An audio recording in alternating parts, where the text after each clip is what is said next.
A lot of familiar faces here. Yeah, a whole bunch of them. Justin, how's the eye today? Great. Yeah, man, way better. It's making forward progress. I'm good to go. What exactly was the issue? Was it just an infection? Yeah, yeah, it was, but I mean, it ran its course. I mean, I'm a week removed right now, so I'm great, man. I've seen every doctor that said you're good to go, and once I hear that, I'm good to go. I imagine once you have a fight booked, you're a hard man to keep from getting in that cage. When you have something like that, I don't make that decision. Trevor makes that decision, and Trevor always has that on in front of his mind. So once he said I'm good, I'm golden, and I'm going. You said you pretty much went straight from the plane to the open workouts yesterday. Was there like a travel delay or something, or what happened there? Yeah. That you just got in. Yeah. I don't know, just doing a day late. Okay. Does that throw off like the fight week routine a little bit? No, my weight's on point. I'm exactly where I was last 5 fights, 10 fights, so it's perfect. What did Trevor say to you when you brought him the news of the eye infection? Oh, he was good, man. He was good. He said, we're going to work through it. If we can't do it, we can't do it. We can. Doctor said we're good, we're good. you and Cowboy are cutting an interesting contrast this week. You were saying that he's your enemy until the weekend, but he's refusing to go there. He really thinks you're really cool, wants to have another beer with your dad. Yeah. Is making the opponent your enemy something you do every fight, or is it just because you kind of... The man across from me is trying to take everything I've worked for many, many, many years. That's why. I won't let him take it from me. Doesn't matter if he's my friend, my brother. I used to wrestle my twin brother. My mom said, don't do this move, and I did it right away. You were on the Magic Hour podcast, and you told an interesting story about you were helping someone out, and when the paramedics came, they said, oh, do you have a military background? Because of just the way, your calm demeanor. Is that the same demeanor you have in the cage as well? Yeah, it is. It is. That was a tragic story. That was 13 days before I fought James Vick. I was going to practice. There was a wreck. There was a car in front of me stopped. Thank God I moved to the side because I wasn't going to stop, and the big truck behind me hit him. The driver of the big truck crushed his chest, and he was dead on impact. And I pulled him out, gave him CPR, and then I had to do a bunch of interviews, and then I had to go fight James Vick. So, yeah, that was super tragic, but it's it's kind of like my best friend killed himself when I was a junior in high school. I was the last one to see him. So I mean, there's things like that where it can really prepare you for obstacles in life, and you can't let things tear you down because and then it just becomes like a mudslide. You can't stop the negativity. So I just really like to surround myself with positive people, positive thoughts.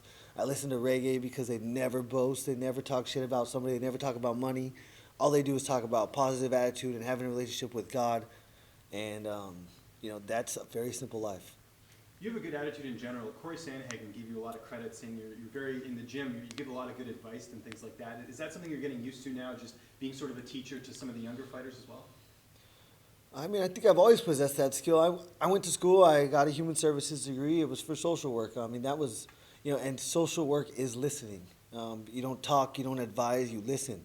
You listen to people's problems. You don't try to intervene or steer a conversation. You're steering a conversation. You're trying to keep a conversation going, but it's really about listening and trying to understand what you're hearing. And so that's a huge part of this. That's a huge part of helping people of any. Again, it makes life simple.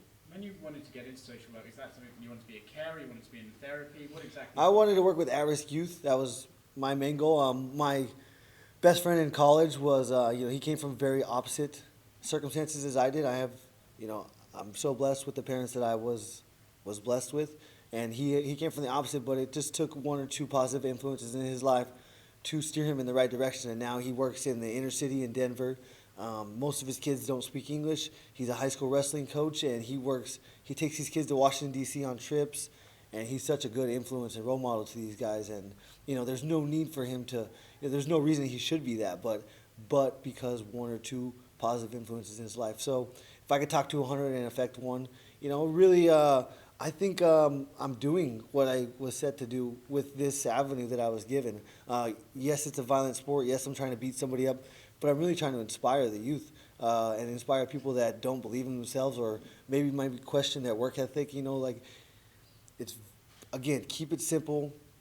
Only worry about the things you can control, which is super minimal.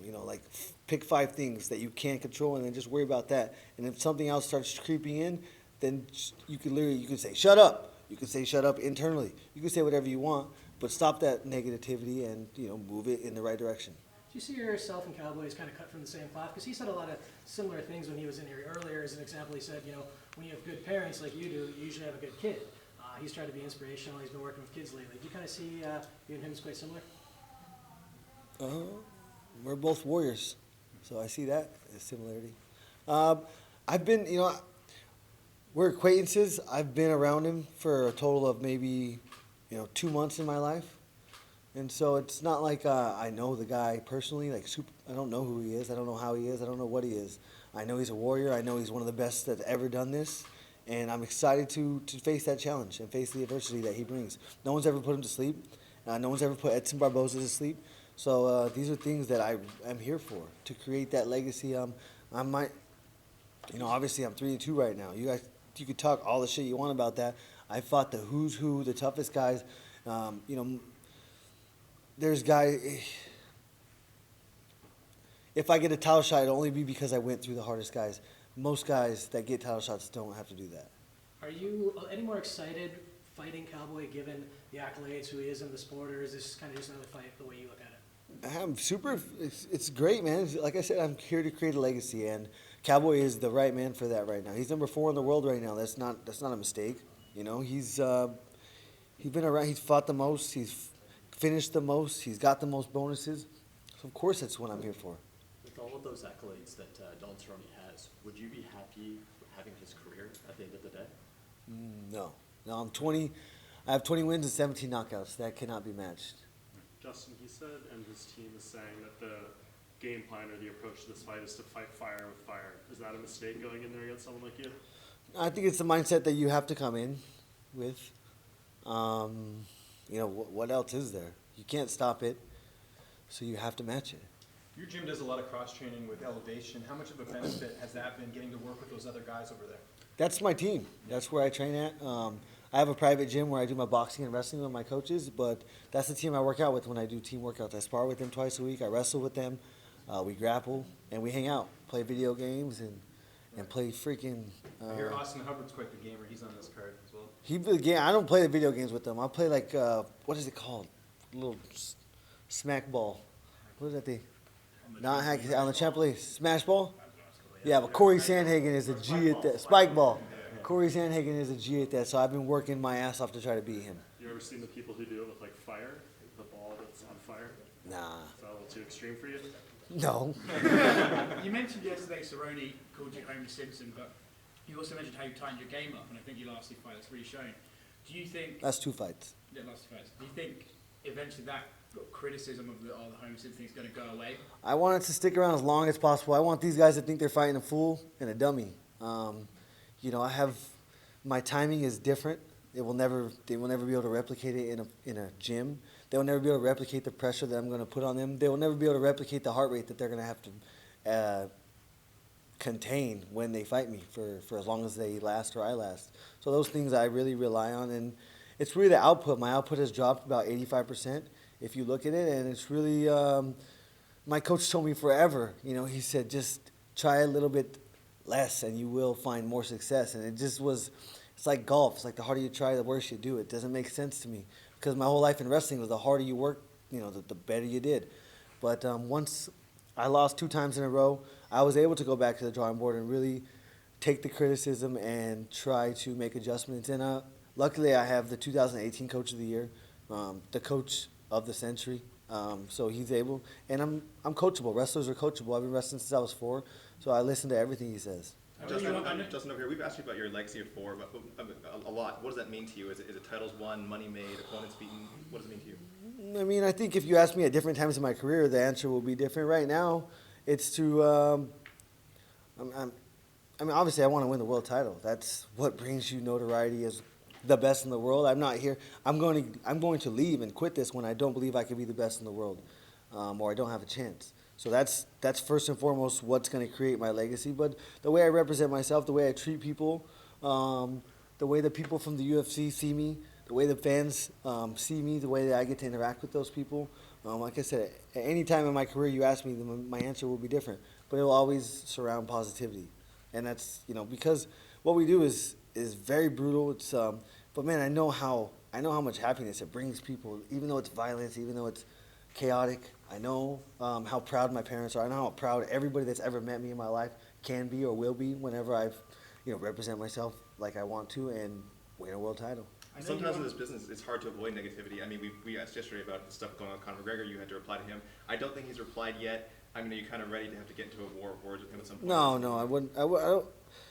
So I picked 5 things: preparation, attitude, effort, nutrition, and then never let another man control my thoughts or emotions. And then, a war of words will not happen. It's not even possible.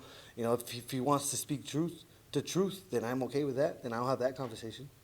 Do you think it is the truth when he tweets out, or do you think he's trying to get his name in the news cycle? I don't know. You tell me.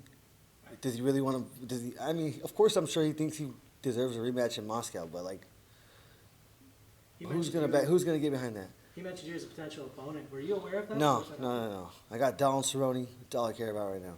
And then the winner of Khabib and Tony. I was bringing on He's to- retired man. He's not fighting no more. Onto the winner of Khabib and Tony. I know you want to be the guy to test Khabib, and you think you're the best chance of beating him. But is there any interest in Tony Ferguson? Because I think when you talk about guys who put a pressure on, put a pace on, it's you and him. So just from a Yes. testing yourself point, is it I'm a not- fan of MMA, and I would love to watch that fight when it's over. So do you have a preference out of the two, or is it just? I want to fight the winner. Yeah, of course. Yeah. This is your first time fighting outside the States, I believe. Was that by design or circumstance? Circumstance. Everything in my life is circumstance. I went to school for human services, social work. I was never in a street fight before I fought my first fight. I didn't step into a gym till after my 5th fight, till I almost got knocked out. I had no idea if I could fight, and I won 25 fights in a row, and I was fighting Eddie Alvarez on a pay-per-view. That's circumstance.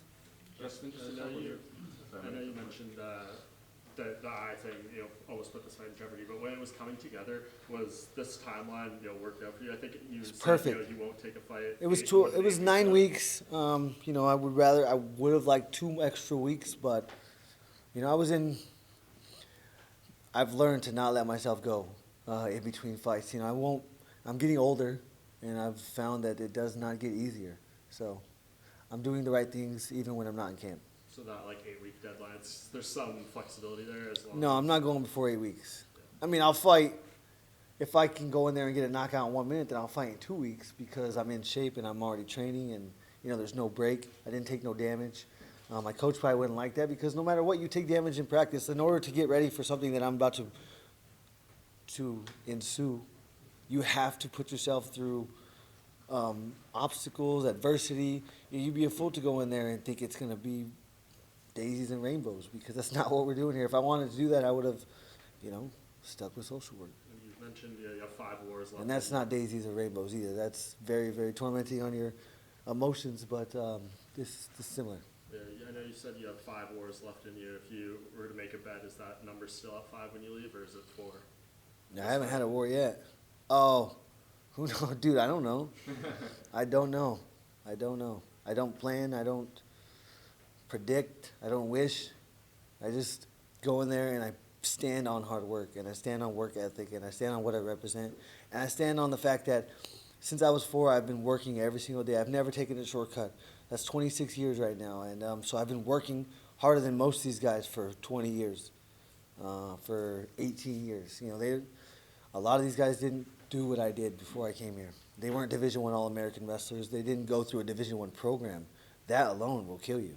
Justin, it seems like people keep underestimating Cerrone until he does what Cowboy Cerrone does. What is it about his game that people seem to overlook? I don't know. Those guys are fools. Whoever is doing that, yeah. He's great, man. He's so awesome. He knocks people out. He gets finished if he doesn't knock people out. He's great at submissions. He got a great ground game, and he's constantly putting pressure on you. You underestimate him because he starts slow. It's people out there, people that are watching me through these cameras. They always want to criticize us because they have never stepped in our shoes. They would not be willing to step in my shoes or his shoes. Like I said, they want to be relevant, and they just have to say one word, and they feel relevant, and I'm okay with that. I'm here to make people excited. I want people to hate me. I want people to love me. You need both to be successful and to be a superstar in this sport. That is ultimately my goal, to provide for my family, to give my parents opportunities to let them retire early. My dad just retired, so I mean I know that he's not going to be making as much money as he used to. I would love to help him. He's helped me my whole life. He's gone in debt countless times, countless amount of money to get me to where I'm at right now, and they've been at every single fight along the way. You were asked earlier if you would be satisfied if you had Cowboy's career at the end of the day, and you responded with, you want to be the most exciting fighter of all these knockouts. If, when all was said and done, you were the most exciting fighter, but you hadn't gotten the belt, would you be a little... Cowboy ain't got a belt either, so why would I trade with him? That's, I'll trade with, I wouldn't trade my life for anybody's life, to be honest with you. But just overall, would you be dissatisfied if you didn't have the belt at the end of the day, or does it matter as long as you're the most exciting? I will try my hardest, and I will be satisfied with that. I will not take a shortcut. I won't stray from... I won't run because I'm scared of it. I'll face my fears consistently, constantly. Every single time that it's in front of me, I'm going to jump. And that's what I've trained myself to do. Justin, you've never left a UFC card without a performance bonus, but got some stiff competition this time, lots of finishers. Do you think that streak might be in jeopardy? No. If I get finished early, I don't get one, but I'm the main event. It's the best chance to get a bonus. I'm 5 out of 6 for main, or it's my 6 out of this 5. goes 5 out of 6 now after this fight for main events. Unheard of, The guys that I faced, unheard of. I'm not gonna fight Dennis Seaver and get a title shot. I'll tell you that. You and Trevor at the open workouts, having a lot of fun. I see you bantering back and forth, playing to the crowd. What is it like to have that sort of close bond with the coach? It's everything. It's really who your life.